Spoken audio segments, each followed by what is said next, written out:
أخفى الأسرار في ليالي التنزلية أو في التنزل الليلية. أشهد أن لا إله إلا الله وأشهد أن محمدا عبده ورسوله. اللهم صل وسلم وبارك على سيدنا محمد. اللهم صل وسلم وبارك عليه. أما بعد، اللهم أخرجنا من ظلمات الوهم والجهل إلى المعرفة والعلم. Ya Allah, keluarkan kami dari kegelapan kejahilan kepada terangnya ilmu pengetahuan. Amin ya rabbal alamin. Yang sama-sama kita hormati Kiai Haji Abdurrahman, semoga Allah selalu dalam rahman rahimnya Allah. Ini beliau ini juga lagi capek nih ya, pulang dari haulnya Gusmi. Alhamdulillah kita juga lagi capek. Tapi muallim itu nggak pernah capek kalau ngajar. Tanya beliau kalau lagi ngajar itu nggak ada ngantuknya, nggak ada sakitnya. Jadi kalau mau bunuh guru, bentiin dia ngajar. Ntar lama-lama dia stroke tuh. Kalau mati deh tuh. Ya. Jadi kalau mau memanjangkan, menyehatkan, bahagiakan seorang muallim, biarkan dia ngajar ya, dengan segala keterbatasannya. Dan Sayyidina Muhammad SAW mengatakan, innama bu'ithtu mu'allimah. Tugasku saat dibangkitkan, ditugaskan sebagai Rasul adalah menjadi mu'allim, menjadi guru. Maka selamat kepada semua guru, selamat kepada semua kiai. Tidak usah orang-orang pesantren iri dengan guru-guru PNS. Emang kami bukan bagian dari negara ini? Jangan gitu. Fasilitas yang Allah berikan secara keberkahan bagi guru-guru di pesantren itu lebih banyak daripada guru-guru PNS ataupun honorer. Jadi kalau ada yang khidmat di yayasan pesantren, yang dibutuhkan cuma satu aja, keikhlasan ya, gaji paling cuma 200.000, 100.000 ya, tapi bisa berangkat umroh. Yang PNS ke 10 tahun nggak bisa berangkat umroh. Kenapa? Karena rezeki bain dengan gaji ya, gaji terbatas, kalau rezeki tidak terbatas, tak berpintu. Dan walaupun begitu kiai harus jaga-jaga kesehatan kiai ya. Kiai-kiai itu penyakitnya biasanya livernya rusak karena kurang tidur, kecapean, ngurusin umat lah ya. Harus jaga-jaga kesehatan ya, karena umat membutuhkan. Untuk jadi seorang kiai itu kan prosesnya lama sekali ya. Semoga Allah berkahi guru-guru kita semua, Allah sehatkan mereka. Kalau ada su'ul adab, kesalahan adab kita ke mereka, semoga Allah membukakan pintu maaf dan membuat kalbu guru kita menjadi lapang lagi. Amin ya rabbal alamin. Kita masuk ke kitab Al-Khasa'is, Khasa'is al-Ummah al-Muhammadiyah, kekhususan keistimewaan umat Sayyidina Muhammad SAW. Jika umatnya sudah istimewa, apalagi nabinya ya. Kita sebelumnya sudah masuk ke beberapa halaman dari keutamaan orang-orang yang qa'imina bil lail, orang-orang yang qiyamul lail ya. Bahwa qiyamul lail itu adalah warisan wali-wali bahkan sebelum kewalian umat Nabi Muhammad SAW. Maka ada ungkapan, fa innahu da'bus salihin qablakum, bahwa qiyamul lail, menghidupkan malam, itu adalah kebiasaan orang-orang sebelum kamu. Maka jika ada orang yang suka witir, tahajud di sini, antum ini orang baru tapi tradisinya lama, chipnya chip lama. Karena ruh itu kan berputar aja sampai kiamat terjadi melalui warisan-warisan. Maka disebut al-ulama warasatul anbiya, bahwa arwah para anbiya itu mereka berkeliling terus untuk mencari pewarisnya. Oleh karenanya hati-hati kepada ulama pewaris. Kalau ulama pewaris, di belakang dia ruhnya Nabi. Jangan sakiti mereka. Kalau Syekh Abdul Qadir Jilani lebih vulgar lagi. Apa kata beliau? Hakikatul aulia al ulama itu anbiya. Hakikatnya ulama wali itu, hakikat dia adalah Nabi. Cuma la nabiyya ba'di, karena sudah tidak ada nabi setelah Nabi Muhammad, maka wali-wali, kiai-kiai, ulama-ulama yang takut kepada Allah itu statusnya hanya wali. Nah, lalu gimana caranya memahami ini? Datanglah seorang imam namanya Ibnul Arabi Al-Ma'afiri, murid Ghazali. Ini bukan Ibnu Arabi yang kontroversial. Ini Ibnu Arabi yang aman, pembicaraan tentang dia nggak ada miring sama sekali. Yang mensyarah Sunan Tirmizi, yang juga punya syarah Asmaul Husna, dan juga beberapa kitab yang sangat luar biasa.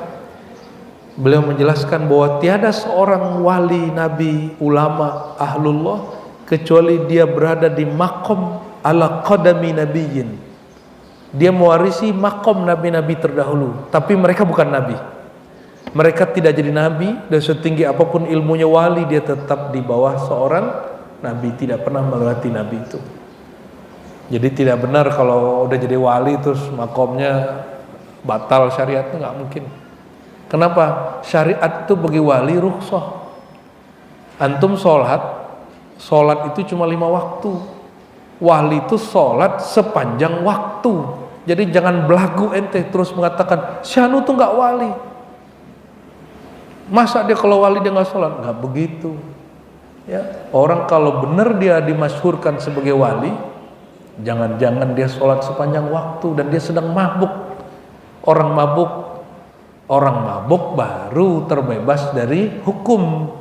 Bukan seorang wali terbebas dari hukum. Bisa bedain? Kata Maulana Rumi, ya, jika engkau bisa mabuk dengan tua, dengan khamar, dengan anggur, gimana jika engkau kena anggur ma'rifat, anggur mahabbah, anggur cinta? Mabuknya bukan main, orang lah begitu. Jangan dipandang dengan kacamata fikih, pandang dengan kacamata yang pas, kacamata mahabbah. Orang lagi mabuk, ente bisa terima mabuk secara fikih karena bab tua, dia nggak wajib sholat, qadha sholat dia. Kenapa nggak bisa terima dengan bab ini? Bukankah di surga ada khamar, benar nggak? Ini kita mulai serius nih bicara bab surga. Apa kata Nabi? Di Quran juga ada, di hadis juga ada. Di surga ada 4 aliran sungai. Sungai air mineral, sungai air madu, sungai air susu, sungai air khamar. Dan apa kata Nabi? Jika engkau melewati kebun-kebun surga, farta'au, maka cicipilah, ikutlah mengkonsumsi. Kalau taman surganya saat itu mursyid wali pemimpin zikirnya sedang berkeliling di taman surga yang di bawahnya mengalir air khamar ma'rifat, khamar mahabbah, khamar asma Allah, itu bukan yukhmirul akal saja. Disebut khamar karena dia menutup akal. Ini lebih dari semua itu ketutup. Inilah yang jelaskan Maulana Rumi. Bukan Maulana Rumi sedang mengatakan wali hapus syariat dari dia, nggak ada dia ngomong begitu. Ya, kira-kira lebih mabuk mana? Mabuk khamar paling berpanjang. Kalau mabuk ini, orang kalau sudah merasakan khamar ma'rifat, khamar surgawi itu, dunia ini hambar. Khamar-khamar narkoba hambar sama dia. Dia sudah merasakan manisnya rindu kepada Allah, mabuk bertuhan itu di atas segala-galanya, ya.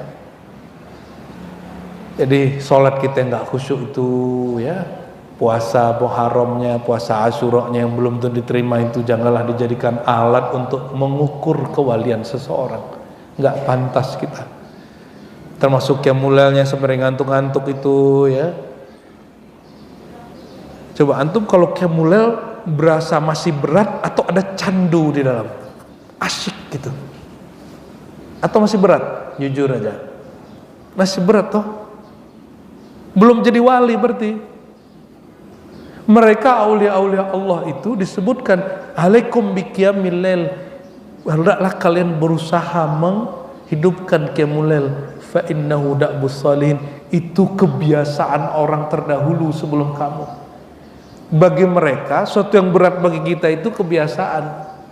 Kita udah capek-capek bangun-bangun, bagi mereka itu kebiasaan. Kira-kira batuknya itu zikrullah, kira-kira gitu. Sendawanya qiyamul lail.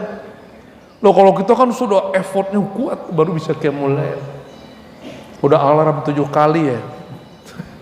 Enggak bangun-bangun. Giliran besok mau ketemu pimpinan, cepat sekali bangunnya. Tanda min dha'fil iman, tanda iman kita emang lemah. Ya. Nauzubillah summa nauzubillah, semoga lazah kelezatan qiyamul lail ini diberi Allah SWT, ya. Ini aslinya Kiai saya nggak boleh keluar Kiai, tapi karena saya jadikan ini wirid di sini, karena di Ribat lagi khalwat Muharram, khalwat Asyura. Jadi kita mulai dari malam 7, 8, 9, ini hari ini terakhir penutupan. Nanti malam ada kajian puncak penutup martabat 7, kajian ilmu kemakrifatan yang boleh dibuka.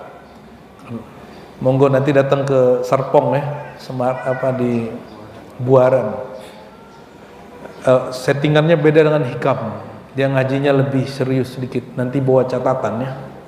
Bawa catatan, jangan cuma nguping. Kan bisa nanti disimak lagi, beda. Antum nyimak langsung dengan nyimak rekaman beda. Ya. Saya sampai hari ini baca kitab Martabat 7, judulnya Tufah Musalah, itu mungkin sudah lebih dari 30 kali. Dan sampai hari ini gak puas-puas. Apalagi sumbernya Al-Quran, apalagi sumbernya yang bernama Kalamullah Qadim Al-Quran, ya.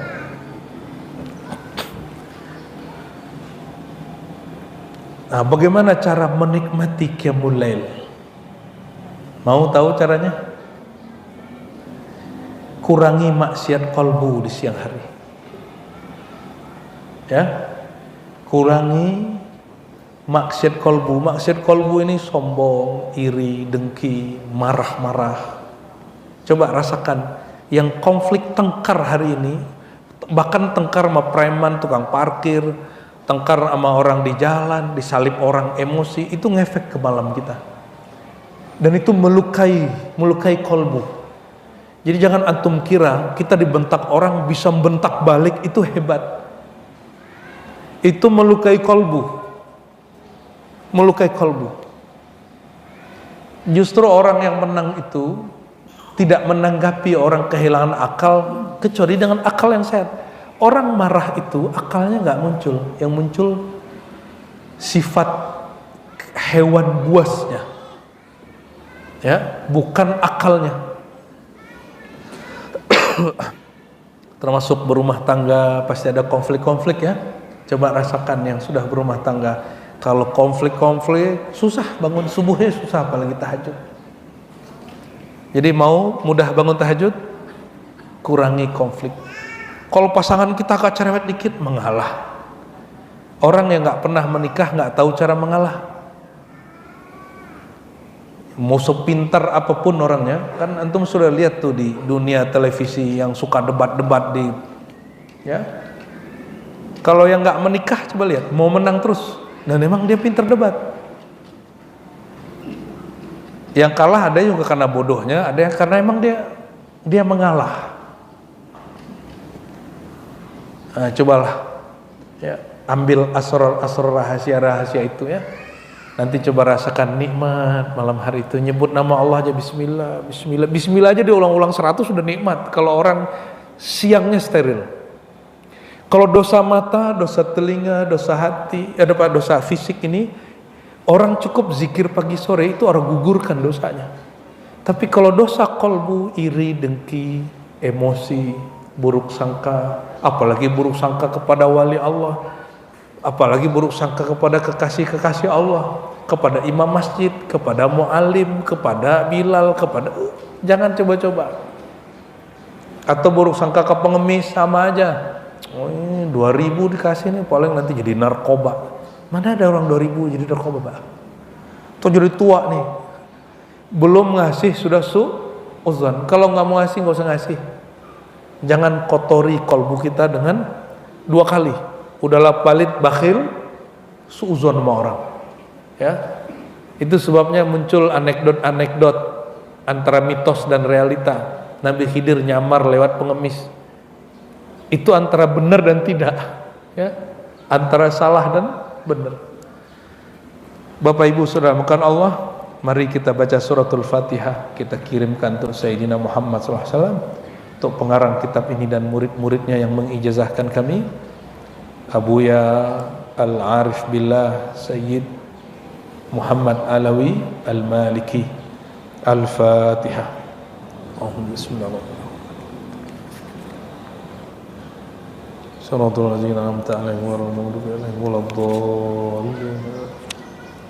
Di sini sebutkan, masih halaman, kita mundur dikit, halaman 107 ya.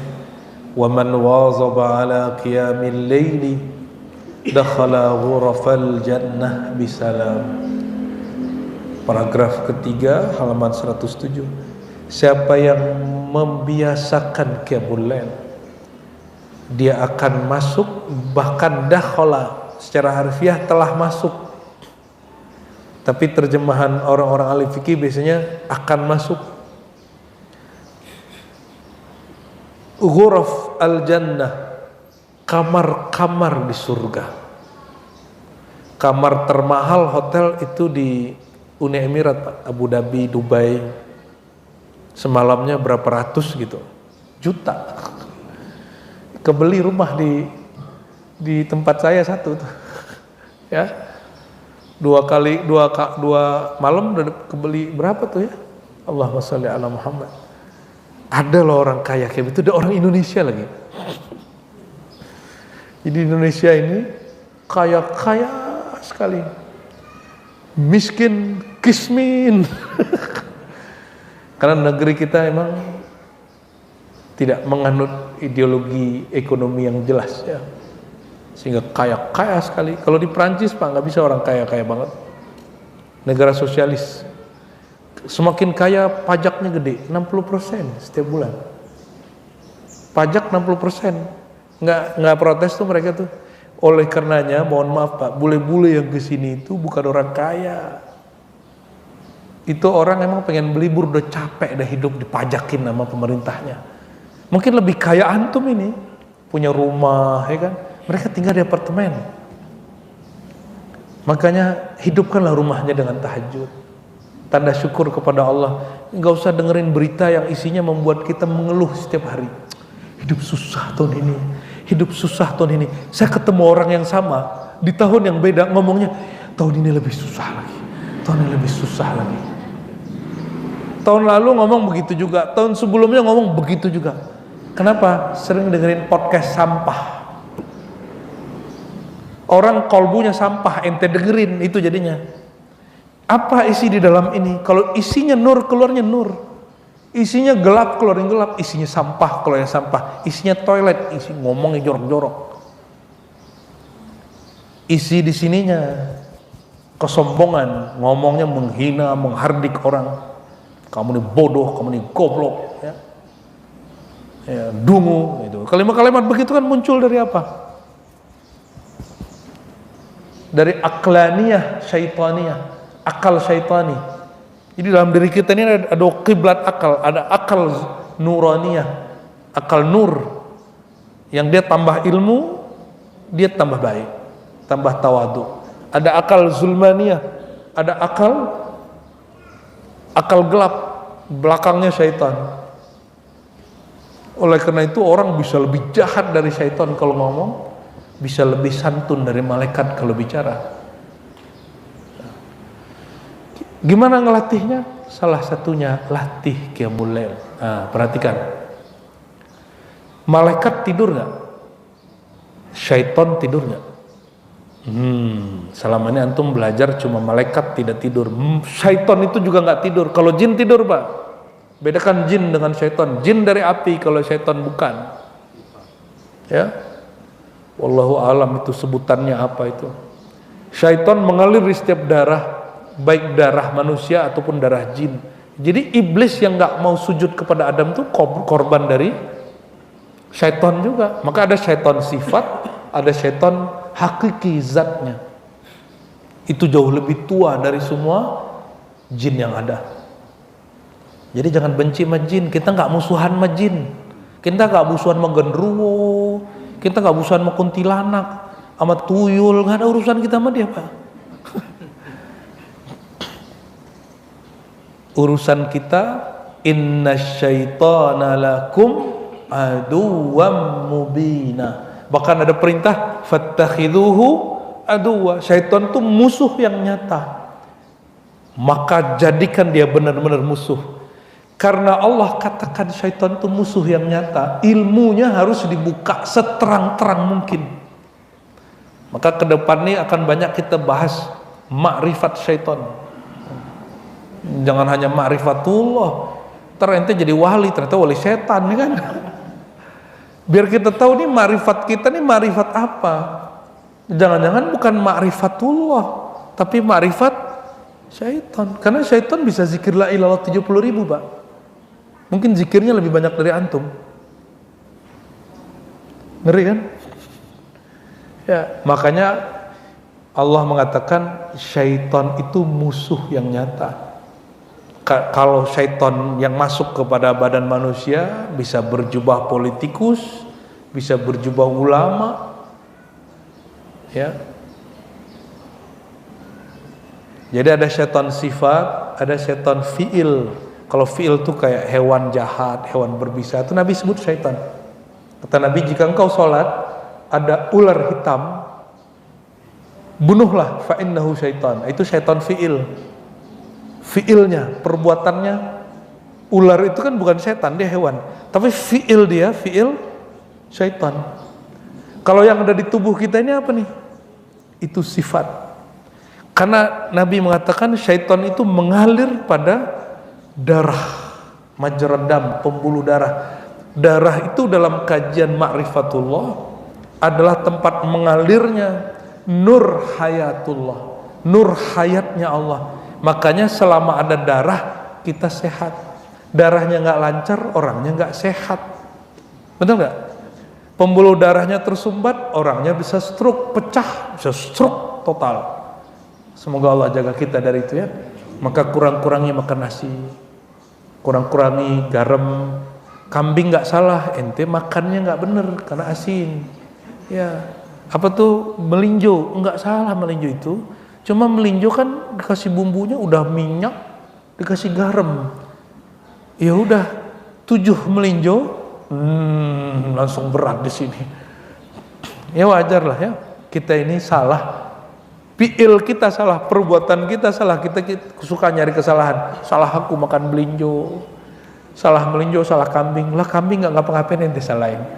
Dimakan tiap hari, disembelih tiap tahun, tapi dia masih disalahin aja. Itulah kambing hitam. Allahumma sholli ala sayyidina Muhammad. Jadi karena di darah ini mengalir syaitan, dia mengalir selama ada hayat. Nah, begitu dekatnya. Jadi orang kenal dirinya yang hayati, itu belum tentu selamat, Pak. Bisa jadi yang dia kenal hayatnya syaitan di darah. Jadi mengalir di sini. Allahumma sholli ala sayyidina Muhammad.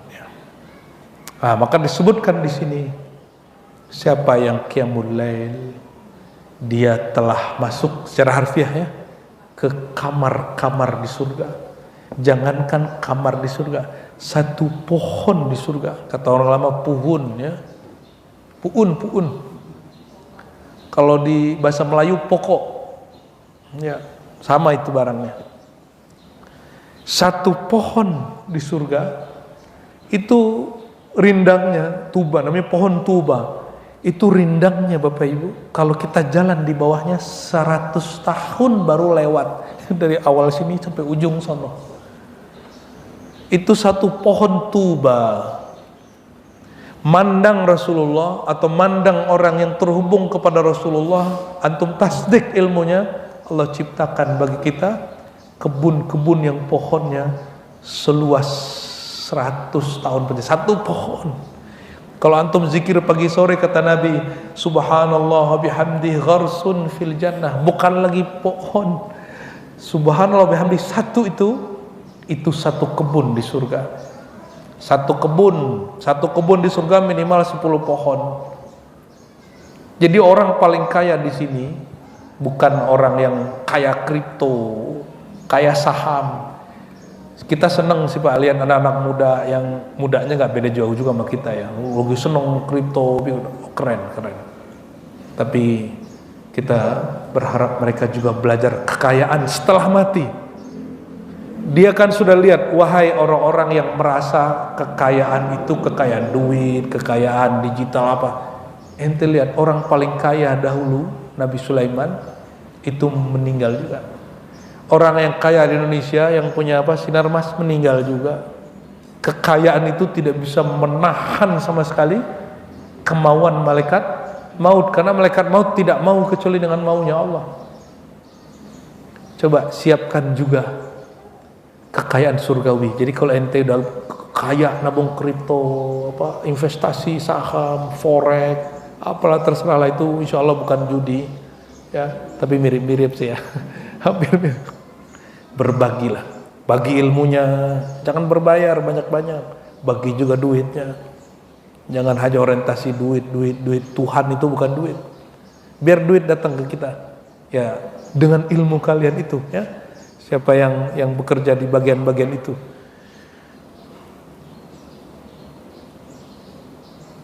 Kalau orang masuk surganya dengan qiyamul lail, bukan hanya dapat satu pohon, tapi ghuraf, kamar. Kalau kamar itu sudah ada pelayannya, pembantunya, dan istrinya sekaligus. Itu makna hadis ini. Maka ada seorang imam salafus saleh,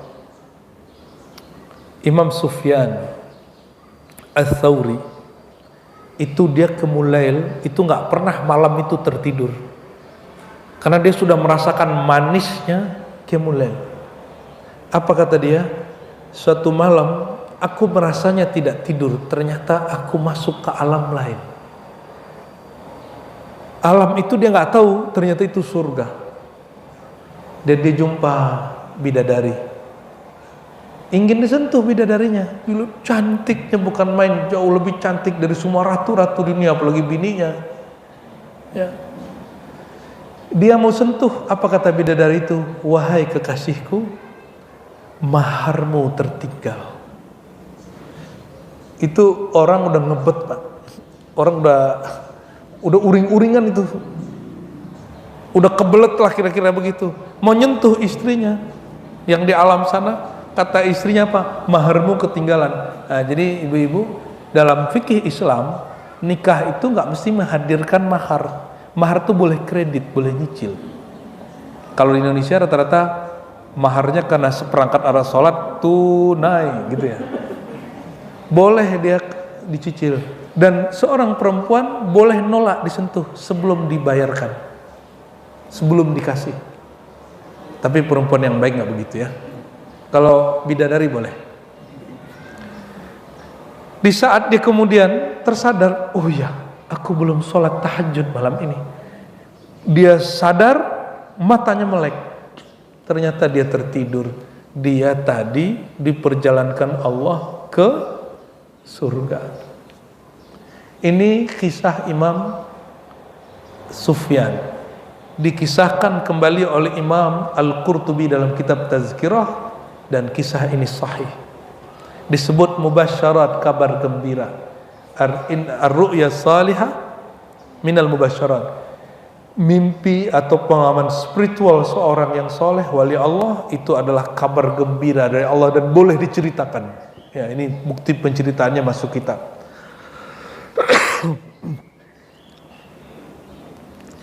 Ini tahajudnya bolong-bolong ya. Jangan-jangan bidadarinya ompong.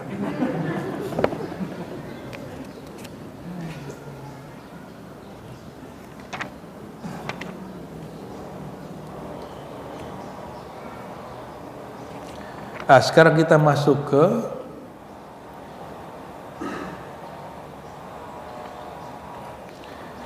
halaman 108 paragraf yang ketiga juga, waman qama fa shalla. Yang hadis sebelumnya sudah kita baca ya. Waman qama, siapa yang qiyamul lail ya, fa shalla, lalu dia salat fil lail. Jangan cuma bangun, kalau bangun doang orang bisa nonton doang, buka status doang ya. Betul ya? Antum kalau bangun pertama yang dilakukan apa? Handphone, jujur aja ya. Ya betul nggak? 1-2 paling yang enggak ya. Yang enggak pun belum tentu selamat. Yang selamat fasolla. Dia mesti langsung sholat ya, baca doa supaya belenggu syaitan hilang. Doa dulu Pak, jangan langsung wudhu, doa dulu biar belenggunya hilang. Ini ada belenggu di sini, dikencingin sama syaitan di sini. Ini yang bikin males, diikat sama syaitan, dan itu hakiki bukan majazi. Itu hakiki bukan majazi. Ini yang membuat orang malas, diikatnya lewat nafsiyah, lewat nafsu, tidur, malas-malesan. Lalu dia baca doa, wudu, kalau perlu mandi, ya. Ini hampir wajib ya, gosok gigi. Mau tahajudnya oke, mau wiridannya walaupun cuma 3 rakaatnya mantap, gosok gigi. Kalau bagi saya wajib hukumnya. Kenapa? Kata Nabi SAW, sesungguhnya bersiwak itu mardatun indar Rabbi, itu keridhaan Allah. Nah, itu malam-malam hari khususnya. Apalagi yang ikut kholwat ya, itu kadang-kadang lupa tuh. Harus bersiwak atau gosok gigi dengan cara yang pas ya. Nanti kalau sudah bersih, nah ini di mulut ini, kalau dia masih banyak apa ya, apa sebetulnya jigong ya, apa? Atau berlendir-lendir di mulut, kan itu dari perut. Itu bikin kita malas membaca apapun. Dan karena bagian langit-langit mulut ini berkait dengan urat saraf, jika dia nggak bersih, dia akan menjadi malas. Coba aja ya. Maka Nabi SAW mengatakan, inni qad aksartu alaikum as-siwak. Aku ini terlalu nyinyir kepada kalian persoalan siwakan. Aku siwak setiap saat, kalian juga harus begitu. Jadi Nabi itu bayangkan orang Arab yang jorok-jorok, mulutnya bau-bau, 10 meter masih bau Pak. Itu sama Nabi datang dengan wajah baru, giginya Masya Allah bersihnya, harum. Nah sekarang kan sudah banyak ya. Mesti kan pakai siwak yang dari Arab lah, dari dulu kan siwak begitu nggak ada di sini kan, nggak mesti. Yang mengatakan mesti siwak dari Arab, ini orang nggak mengerti usul fikih dan fikih. Tujuan Nabi siwak itu 2 maknanya, pekerjaan membersihkan mulut atau alat yang berasal dari arak namanya, bukan arak, kayu arak. Jadi boleh alat apapun yang penting suci. Ya. Bapak kalau mau gigi, mohon maaf Bapak Ibu mungkin ada masalah gigi gusi, beli aja sedikit cengkeh Pak, cairan cengkeh atau cengkehnya, ya. Sebelum tidur dikunyah-kunyah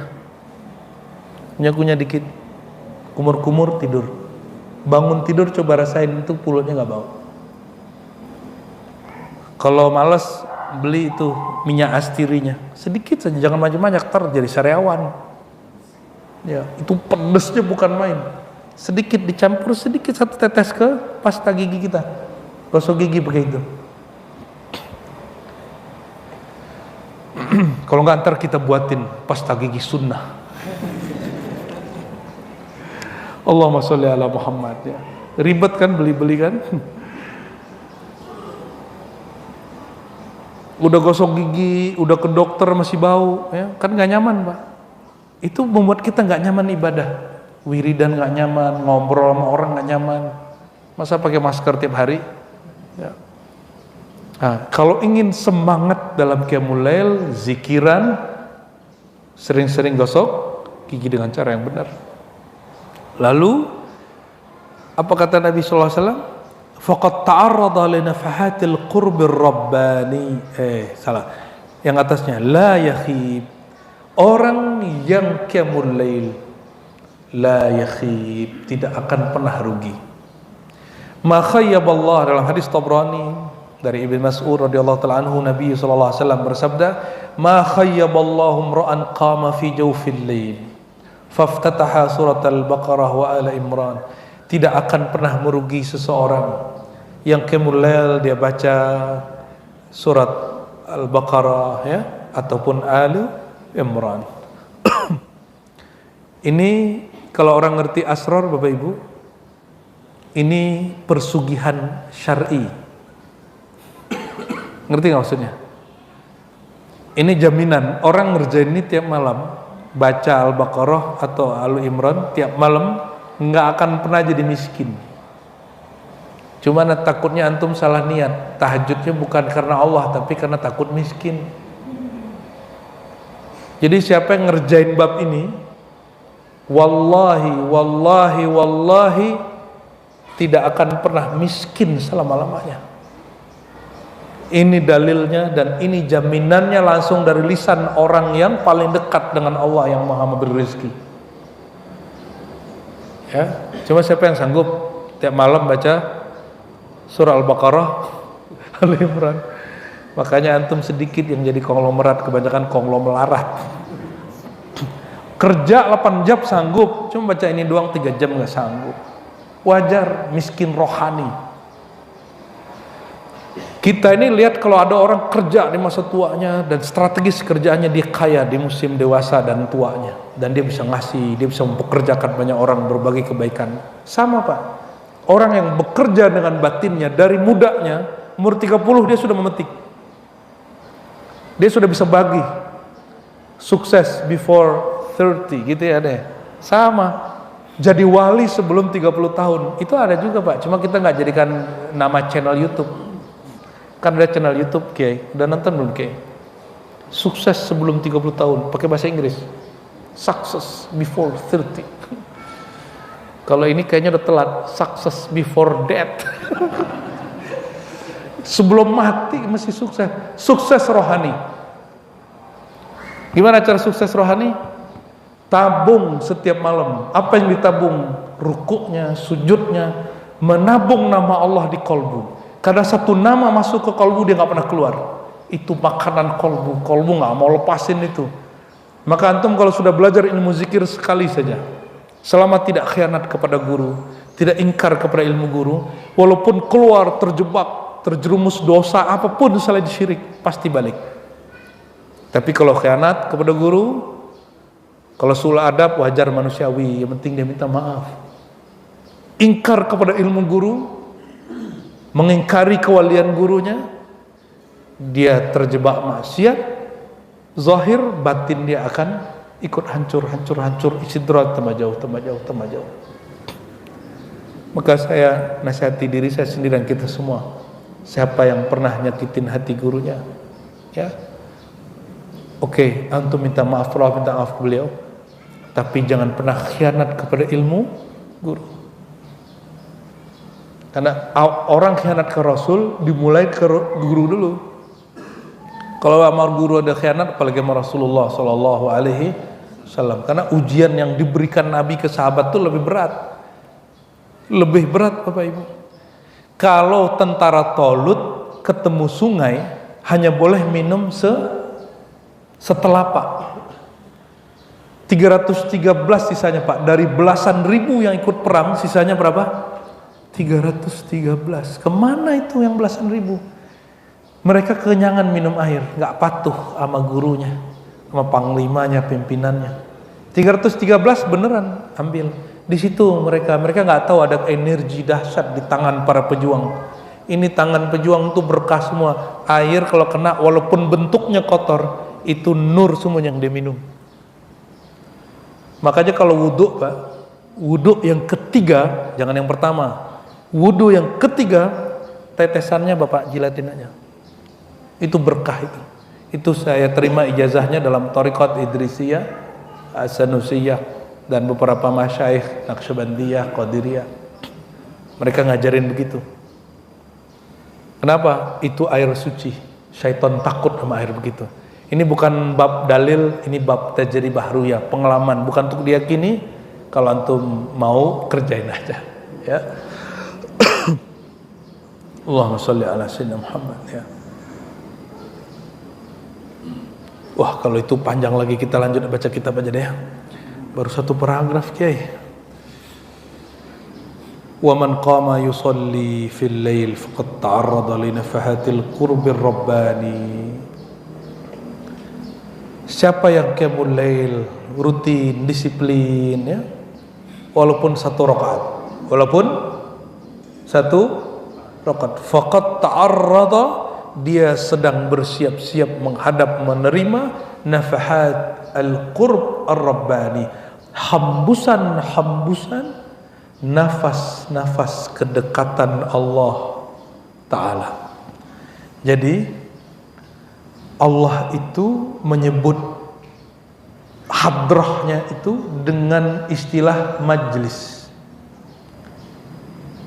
Maka beliau menyebut ana jalisun man dzakarani, aku teman majlisnya orang yang menyebut-nyebut nama aku. Karena Allah maha sempurna, tidak memerlukan tempat dan arah.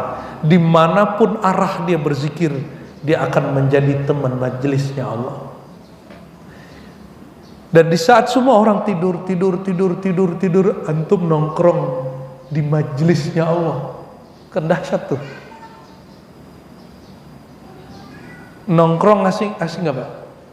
Nongkrong asik nggak? Ngafe seru nggak? Bener, serius nih. Sampai hari ini saya ini penikmat nongkrong di kafe Pak. Sampai hari ini. Cuma kita cari yang steril dikit. Wah ini aman nih gitu. Gak sembarangan kafe juga ya. Hampir semua kafe di bandara itu tuh udah ini yang ya, nunggu duduk dulu ngopi ya. Karena kalau ngopi kan mulutnya harum, kalau gula doang bau. Jadi kita pun ngasih minum pun kita harus jaga-jaga bener. Ini yang dimaksud oleh salah satu habib di Yaman di masa dahulu. Siapa yang masih minum kopi, ada bau kopi di mulutnya, ada malaikat. Ini orang salah paham, dikira kopinya. Bukan, kopi itu harum, dan harum itu kesukaan malaikat rahmat. Ini kan udah gak senang sama habaib, apa aja dihantam aja semuanya. Jangan gitu-gitu amat. Yang perlu kritik ya nggak perlu dikritik, jangan dikritik ya. Dan kedekatan kepada Allah itu ada yang sejati, ada yang palsu bayangan. Yang sejati itu disebut al-qurbur rabbani, kedekatan hamba kepada Tuhannya, itu namanya al-qurbur rabbani. Semakin dia duduk, kehambaannya muncul. Tapi yang palsu apa? Semakin dia wirid, dia semakin sombong ya. Semakin dia wirid, dia semakin merasa dirinya lebih wali dari yang lain. Nah, ini hati-hati. Jadi sombong ini enggak hanya karena duit, hanya karena ilmu. Ada sombong karena merasa suci. Itu paling bahaya. Itu sombongnya syaitan. Nauzubillah summa nauzubillah. Wa rawat Tirmidzi an Amr ibn Anbasah radhiyallahu ta'ala anhu annahu sami'a an-nabiy sallallahu alaihi wasallam yaqul. Amr bin Anbasah sahabat Nabi mendengar beliau sallallahu alaihi wasallam bersabda. Saya mau tanya, kenapa pada doyan seneng ke Mekah? Rasanya gimana kalau di Ka'bah? Rasanya dekat kepada Allah, benar enggak? Benar. Serius. Kenapa ke Raudhah? Kalau tawaf sholat di situ setara 100.000 secara syariat. Secara apa? Syariat. Kalau di Raudhah berapa? 100.000, di Raudhah 1.000. Oke, di Al-Quds 500, tapi hadisnya tidak sahih. Hanya hasan ya. Ini nggak perlu naik pesawat, nggak perlu berat-berat ngangkat koper, cukup ngangkat mata aja. Tapi itu lebih berat dari ngangkat koper, Pak. Orang kalau besok dia mau liburan, ngangkat koper seberat apapun diangkat. Ini perjalanan lebih indah dari itu. Dia nggak perlu kemana-mana. Dia nggak perlu ke Ka'bah, nggak perlu ke Raudhah, nggak perlu ke Turki, nggak perlu ziarah Wali Songo. Cukup dia tebar sajadah di kamarnya. Tapi buka matanya di waktu yang tepat. Ini lebih berat dari semua koper. Apa kata Nabi SAW? aqrabu ma yakunu rabbu minal abad. Jika kalian mencari kedekatan kepada Allah, sedekat-dekatnya hamba kepada Allah, Allah kepada hamba. Kapan itu? Fi jawfil lailil akhir, di sepertiga malam terakhir. Semua kita sudah tahu ilmu ini, cuma kurang yakin aja, sama kurang murabbi, nggak ada mursyid yang membimbing. Maka tahu tidak cukup, sadar tidak cukup, mengerti tidak cukup. Yang diperlukan adalah al-yaqazah ma'al ilm, kesadaran bersamaan pengetahuan. Kalau tahu orang cukup dengerin YouTube banyak, keutamaan tahajud selesai. Maka bagi yang masih sulit bertahajud, cari majelis-majelis zikir yang mereka punya mursyid. Nanti lewat mursyid itu akan dibimbing, ya. Dan disebutkan di sini, sedekat-dekat hamba dari sedekat-dekat Tuhan dari hambanya. Fi jawfil lailil akhir, pada lail akhir. Nah, ini ada rahasia Bapak Ibu. Allah menyebutnya Sang Maha Waktu, benar? Ana dahru, akulah sang waktu. Malam, siang itu waktu enggak? Waktu. Tapi waktu yang paling kuat kesadarannya kepada Tuhan, yang paling sakti, paling suci, itu sepertiga malam terakhir. Coba nanti semua malam ini, malam tar ya, jangan nunggu Lailatul Qadar baru bangun, ya. Ini Lailatul Qadar kecil, yang Ramadan Lailatul Qadar kubro, yang nisfu Sya'ban wusta, yang setiap malam itu sughra. Tapi sughra kalau hak kita lakukan, derajatnya kadang-kadang Allah naikkan suka-sukanya. Fa in istata'ta an takuna mimman yadhkurullaha ta'ala fi tilka sa'ah fakun, maka wahai Amr, jika engkau sanggup untuk menjadi orang yang zikrullah, bukan tahajud dimintanya di situ, zikrullah, tahajud bagian dari zikrullah, pada waktu tersebut fakun, maka hendaklah engkau menjadi orang yang melakukannya. Kunnya Nabi, kunnya Allah. Maka Amr bin Ambasah tidak pernah meninggalkan Qiyamul Lail sampai matinya, enggak pernah. Gimana? Ini kalimat masih belum terlalu vulgar. Ada yang lebih vulgar lagi Pak. Dalam hadis Sahih Bukhari Muslim, dari Sayyidina Abu Hurairah radhiyallahu ta'ala anhu, dari Sayyidina Nabi SAW. Ini hadis penutup kita pada pagi ini, ya. Yanzilu Rabbuna, Rabb kita, pencipta kita, yanzilu, turun. Itu maksudnya gimana tuh? Turun itu dari mana? Allah itu emang begitu turunnya? Atas bawah makhluk nggak? Allah makhluk, berarti turunnya tidak seperti turunnya makhluk. Nah, ini cara ulama salafus saleh. Nuzuluhu la ka nuzulina. Ini pandangan Imam Abul Hasan Asy'ari. Dia turun, tapi bukan turun dari atas ke bawah, hanya dia yang tahu turunnya. Makna kedua, Allah bukan makhluk karena dia bukan makhluk, dia bukan benda. Karena dia bukan benda, hukum gerak, diam, ruang, waktu yang ada pada makhluk tidak berlaku padanya. Karena tidak berlaku ruang dan space, waktu, masa itu pada dia, turunnya bukan dari arah atas ke bawah, karena arah itu space. Lalu apa maknanya? Disitulah kemudian ulama kita terpecah menjadi dua. Ulama Ahlus Sunnah, satu mentakwil, satu tidak mentakwil. Satu mentakwil mengatakan nuzul rahmah, turunnya rahmat. Rahmat itu sifat Allah, sifat tidak terpisah dari yang punya sifat. Jadi kalau turun sifat rahmat, berarti yang punya rahmat turun juga enggak? Cuma yang mentakwil begini, dia membayangkan rahmat tetap aja turun dari atas. Padahal rahmat Allah azali, sifat rahmah itu azali, juga tidak berarah, tidak beruang, tidak bermasa. Keliru juga takwil begitu. Kita nggak bilang salah, keliru Pak, lebih halus Pak. Terus yang tepat yang mana? Inilah manhaj Imam Syekh Abdul Qadir Jilani, Imam Ibn Labban, ini ahlu sunnah semua. Imam Abdul Karim Al-Jili. Apa kata mereka?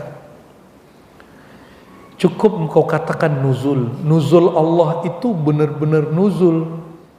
Tapi nuzulnya, zatnya atau sifatnya atau namanya atau apapun yang dia mau, yang muqaddas, yang suci, yang laisa kamitslihi syai', dan itu hakiki di sisinya, tapi mungkin tidak sanggup dipahami dalam dirimu. Jadi tidak majazi, dia hakiki benar, tapi bukan hakiki secara bahasa Arab. Ini hakiki menurut Allah, benar-benar tanazzul turun. Nuzul. Kenapa? Dia bukan benda, maka tidak berlaku arah atas dan bawah. Maka kata nuzul, turun, itu benar-benar turun, artinya kedekatan, kedatangan. Ingin merasakan tanazzulat lailiyah, ingin merasakan kedekatan kepada Allah sedekat-dekatnya, hidupkan sepertiga malam terakhir. Ya, jangan putus, cobakan Bapak Ibu 40 malam saja. Cukup sholat 2 plus 1 kalau nggak sanggup 11. 2 1 gitu ya. Habis itu ngapain? Zikir aja. Zikir yang diberikan guru. Makanya saya menyarankan mesti punya mursyid. Cari mursyid sekitar kita ya. Gak usah minta ke saya. Ya. Saya sudah menyerahkan bab talqin ke al-muallim di Ribat Bapak Ibu. Cuma sesempatnya aja kita mentalqin. Karena memang saya nggak ada misi ngambil murid. Untuk tarekat tuh nggak ada. Misi saya bukan ngajarin orang zikir semata. Misi hidup saya seperti Rasulullah ajarkan, innama bu'istu mu'allima. Misiku adalah menyebar ilmu. Orang kalau tarekat hari ini banyak. Di Ribat Bapak Ibu, itu thariqah yang diajarkan banyak. Tapi kami bilang kami nggak nyari murid tarekat. Kami nyari orang yang mau ngaji, zikiran bersamaan ilmu, ngajinya nggak ditinggal, terakhir berjuang berkhidmat. Kalau zikir 70.000 banyak yang bisa. Coba diajak khidmat berjuang, mau nggak dia? Ya. Ajak talqin ijazah-ijazan banyak yang mau. Coba diajak rutinan ngaji setiap Selasa sore sampai jam 11 malam, ada yang sanggup? Banyak yang nggak mau. Ya. Karena kita nggak tahu makanan-makanan rohani itu. Nah, berdasarkan ini Bapak Ibu yang bukan Allah, lalu Allah berfirman. Nah, ini apa kata Allah sepertiga malam terakhir? Man ya'ud'uni. Ini langsung kalau antum ini Allah buka akan hijab, dengar suara ini. Tapi bukan suara beginian, bukan. Sama kalau kita bahas Nur Muhammad, bukan Nur ini, bukan seperti yang dipahami Ustadz sebelah yang mengingkari Nur Muhammad itu, dikira cahaya lampu kan. Itu kan kebodohan yang diilmiah-ilmiahkan itu. Ini bukan suara yang berhuruf bersuara seperti ini. Apa kata Allah? Mayyad'uni fastajibalah. Siapa yang doa kepadaku, aku jawab. Man yas'aluni, siapa yang memohon kepadaku, aku beri. Siapa yang minta perlindungan, aku lindungi. Siapa yang minta ampun, aku ampuni. Ini kan bahasa umum nih hadis. Ya, nanti terdengarnya di kolbu kita bukan pakai bahasa Arab kalau nggak bisa bahasa Arab. Kan di kolbu kita ada satu lembaga rohani yang disebut tarjuman, penerjemah. Jadi walaupun Allah pakai bahasa apapun, nyampe di antum pakai bahasa ibu. Berdoalah aku beri, kira-kira begitu. Aku bersama engkau, aku pasti jawab. Jangan khawatir, aku bersamamu. Akan terdengar itu Pak. Dan itu bukan halu. Cuma untuk sampai ke masa itu, mungkinkah Allah ngajak bicara orang yang belum dekat amanya? Nggak mungkin. Ya, nggak begini bahasanya. Ini kan bahasanya mesra ini. Antum taunya Allah kan suka ngancem-ngancem aja. Nggak sembah aku azab. Nggak sholat aku siksa. Kayaknya Allah itu ganas sekali itu. Padahal di sini ini mesra nggak? Kamu minta apa aku beri. Seru nggak? Ya, kamu mau apa aku kasih. Kamu minta maaf aku maafkan. Minta perlindungan aku backup. Asik sama Allah itu. Makanya Syekh Abdul Qadir Jilani Qutbur Rabbani qaddasallahu sirrahu, beliau mengumpulkan ilham-ilham kemesraan dia kepada Allah. Jadi ilham Rabbani beliau itu indah sekali bahasanya. Ada yang lebih indah lagi sebelumnya. Imam An-Nifari nulis kitab Mukhatabat An-Nifariyah. Masya Allah, dia berdialog dengan Allah terus. Bahasanya indahnya bukan main. Lebih mesra dari kekasih dengan kasihnya, lebih syahdu daripada orang kasmaran, lebih sopan daripada anak kepada orang tua kepada anak. Saya nggak tahu membahasakannya apa. Wajar Sayyidina Muhammad SAW udah dijamin diampuni dosanya dulu, sekarang dan nanti. Beliau mengatakan, kenapa aku tidak boleh berterima kasih kepadanya, dialog dengannya, bermanja-manja kepadanya. Maka terakhir saya katakan, Bapak Ibu, siapa yang qiyamul lail dengan sungguh-sungguh ngelewatin 40 hari saja, insya Allah ini berat, insya Allah ini 99,999% itu kalau kita bisa, insya Allah dia akan yadhuq ta'mal munajah, akan merasakan manisnya berdialog, diajak bercinta oleh Allah SWT. Nikmatnya bukan main, ya. Bahkan sekedar menyebut namanya di kolbu Allah itu udah manis sekali. Apalagi yang punya namanya apa? Wahai hambaku, apa maumu? Kenapa engkau sebut-sebut namaku? Kenapa hatimu galau? Kenapa pikiranmu kacau? Kalau engkau mau sesuatu, ini aku beri. Indah Bapak Ibu. Maka Bapak Ibu selamatkan Allah. Nggak ada ceritanya lagi, ini sudah akhir zaman, zaman fitnah, ya. Sudah zaman berat. Kita nggak ada waktu lagi berdua-duaan dengannya. Pagi sudah ada handphone, pekerjaan, sudah ada anak istri, kapan lagi kita sama dia? Allah cemburu, innallaha ghayur, Allah pencemburu. Sediakan waktu walaupun hanya setengah jam, ya. Kita hanya dengan dia, berkholwat. Saya tutup dengan hadis Nabi, sab'atun yazulumullah yawma la zilla illa zilluh.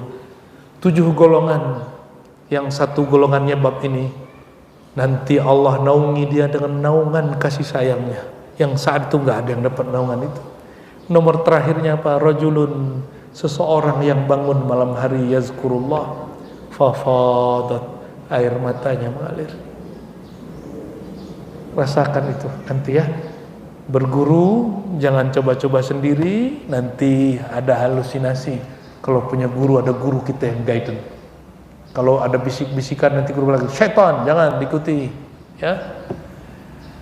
Kami doakan semua kita, termasuk kami, menjadi orang yang ahlul lail, ahli malam, ya.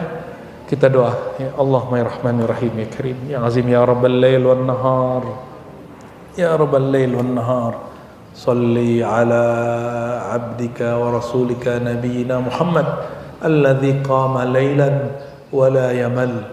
Ya Allah, turunkanlah rahmat yang sempurna kepada kekasih engkau, kekasih kami Sayyidina Muhammad SAW. Ialah hamba engkau yang bangun malam hari dan tidak pernah merasa lelah, yang bermunajat tidak pernah bosan, yang matanya selalu sadar dan dia tidak pernah mengeluh, merasakan manisnya bercinta, bermunajat dengan engkau, ya Allah. Ya Allah, ya Rabba Sayyidina Muhammad, ya Rabba Sayyidina Muhammad. Wahai Tuhan yang menggerakkan Nabi Muhammad SAW untuk qiyamul lail, izinkan kami yang hina ini, ya Allah, untuk juga menjadi ahlul lail, untuk meniru qiyamul lail Nabi Muhammad SAW walaupun sedikit saja. Kami, ya Allah, na'tarifu bid'afina wa ajzina, ya Allah, kami mengakui lemahnya diri kami. Kami tidak sanggup tahajud seperti baginda. Kami tidak sanggup bermunajat seperti Nabi Daud. Kami tidak sanggup ya Allah qiyamul lail sepanjang waktu. Namun ya Allah, satu hal yang kami sanggupi saat ini ya Allah, kami berniat untuk tahajud setiap malam. Dengan ini katakan dalam hati, dengan ini ya Allah, aku berniat untuk qiyamul lail setiap malam hari. Ya Allah, a'inna ala dzikrika, bantu kami ya Allah. Ya Mu'in, ya Mu'in, ya Mu'in, ya Allah yang maha membantu. Bantulah semua orang yang hadir pada siang ini, yang mendengarkan kajian ini, untuk menikmati kenikmatan berkhalwat bersama Engkau ya Allah. Dan izinkan kami ya Allah tidak menghembuskan nafas terakhir kami kecuali dalam keadaan merasakan nikmatnya bermunajat kepada Engkau, nikmatnya berjuang di jalan Engkau, nikmatnya menyebut-nyebut nama Engkau, nikmatnya rukuk sujud bersama Engkau, nikmatnya menjalankan tugas kehambaan sebagai hamba Engkau. Allahumma ya muqallibal qulub, ya muqallibal qulub, ya membolak-balik hati, kami mendengar ya Allah bahwa baginda Rasulullah SAW kekasih Engkau sering membaca doa ini, padahal hatinya tidak akan pernah berubah kecuali baik. Ya muqallibal qulub, wahai yang membolak-balik hati, yang mengubah hati kami tidak terjamin ya Allah. Kami lebih wajib membaca doa ini ya Allah. Mohon ya Rabb, tetapkan hati kami hanya menatap kepada Engkau. Tetapkan hati kami hanya menatap kepada cinta kepada Rasul Engkau.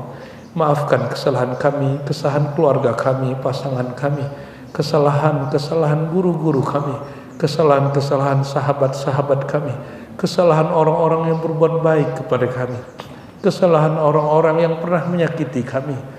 Ya Allah, ampuni kami dan mereka semua. Wasturna wasturhum wastur ummata sayyidina Muhammad sallallahu min kulli aibin wa aurat birahmatika ya arhamar rahimin. Rabbana atina fid dunya hasanah wa fil akhirati hasanah wa qina adzabannar. Walhamdulillahi rabbil alamin. Mohon maaf tidak dapat salaman ya. Belum banyak rehat, Pak. Assalamualaikum warahmatullahi wabarakatuh.